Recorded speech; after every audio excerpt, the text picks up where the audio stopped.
Oh my God, cool. It's Friday, April 1st, 2022, 1 p.m. Mahalo for joining today's Agriculture, Environment, and Waterland Committee hearing on in Committee Room 224 and video conferencing, which includes the audio and video of the remote participants. It's being streamed live on YouTube. You'll find the links to viewing options for all Senate meetings on the live and on-demand video page of the legislature's website at capitol.hawaii.gov. In the unlikely event that we have to abruptly end this hearing due to major tech difficulties, the committee will reconvene to discuss any outstanding business at 1:30 p.m. on Monday, April 4th, 2022, during our AEN time slot, and a public notice will be posted on the legislature website. Presumed testifiers, all testifier audio will be muted and video disabled until shortly before it's your turn to testify.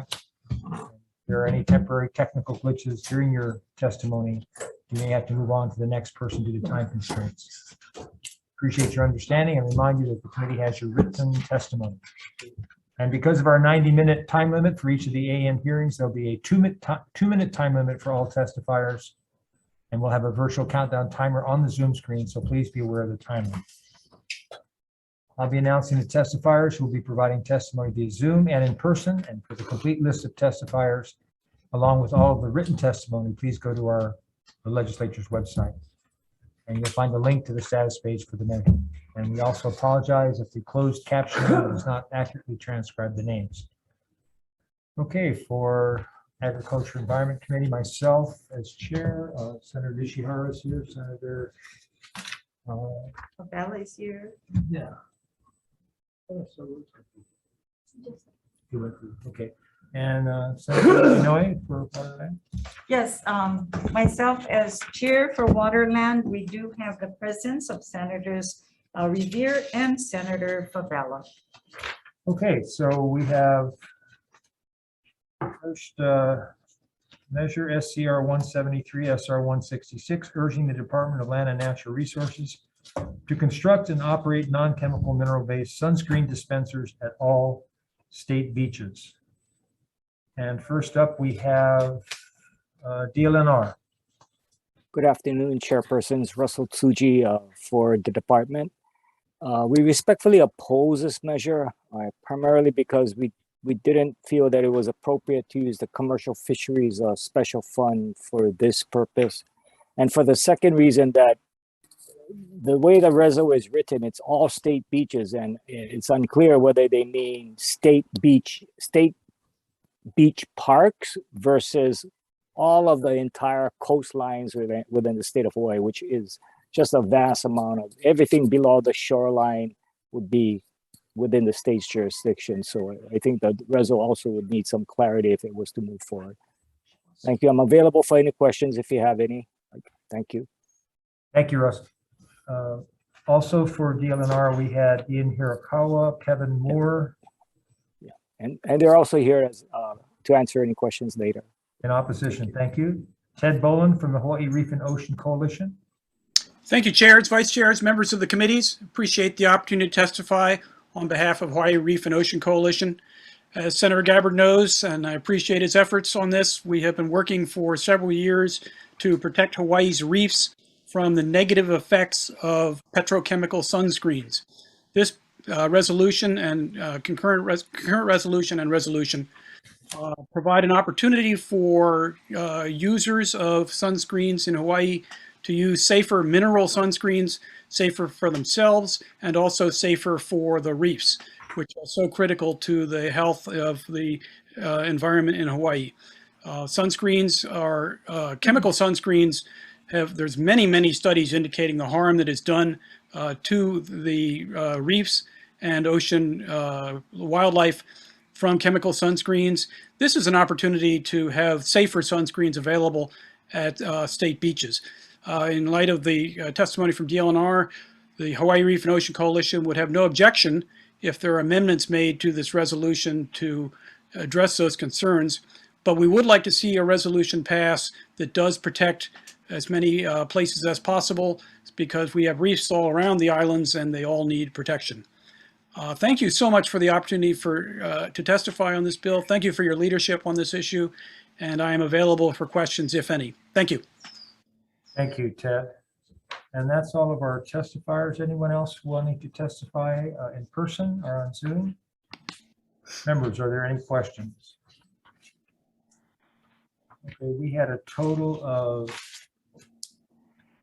for both resos, 24 in support and 8 opposed and 1 comment. Okay. All right, so moving on to the next reso is SCR 175, SR 168. Requesting the Office of Planning and Sustainable Development to formulate and implement policies to mitigate the impacts of rising sea levels on the state's coastline, including beaches. First up for SCR 175 is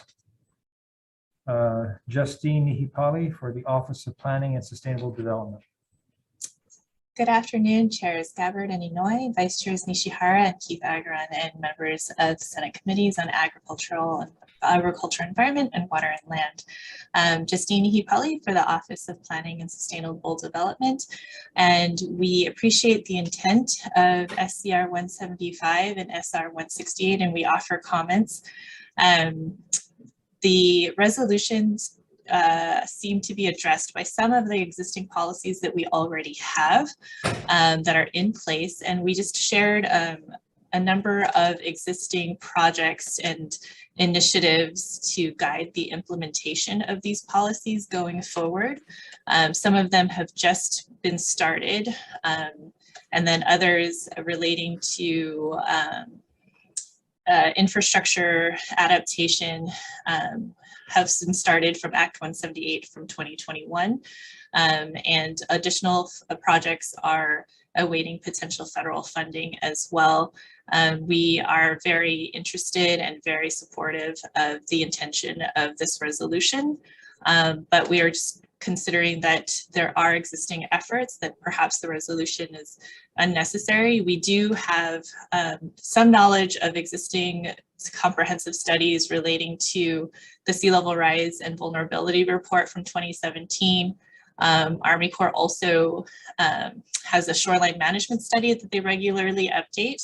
And then we were discussing this yesterday and understand there might be some existing initiatives at two of the city and county as well as County of Maui for existing assessments of their beaches and beach parks to sea level rise. We do report on the activities of the Coastal Zone Management Program as required by statute, and we'd be very pleased to provide a status report on these projects and initiatives that we are funding going forward. Thank you. Thank you very much, Justine. Okay, anyone else wishing to testify on these two resos, either on Zoom or in person? Members, any questions? Okay, we'll take a brief recess. I don't think so. No need? No need recess, okay? So, Yeah. You're not in agreement? No, not both of them. Okay. Yeah. Anything?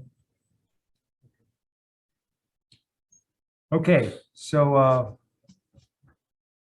we have conferred on the measures and we could not reach agreement on the two measures, so we'll be deferring SCR 173, SR 166 indefinitely, and we will also be deferring SCR 175, SR 168 indefinitely.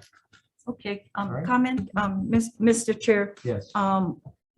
Thank you as well. And just to add, with regards to the good work that those have been done at our beaches, and with the comments made by Ted as well, with regards to the chemical uses and the destruction of our ocean resources. But just to say that I tend to agree with DLNR's opposition as well, but also that I think we need a lot of education that needs to be happening as well. Since we had passed that measure years ago, I think needs to continue. But, the budget has already been done. And I don't think that we can afford any of the state resources right now to at least address this particular resolution. So, and with regards to SCR 175, 168, and for the good work that UPSAD has been doing with regards to sea level rise, I think they are correct that this measure would be redundant. And they've been doing a super job the last several years since the state had to move on earlier on to address sea level rise. So having said that, thank you, Chair. Okay, Okay. with that, we'll adjourn this hearing.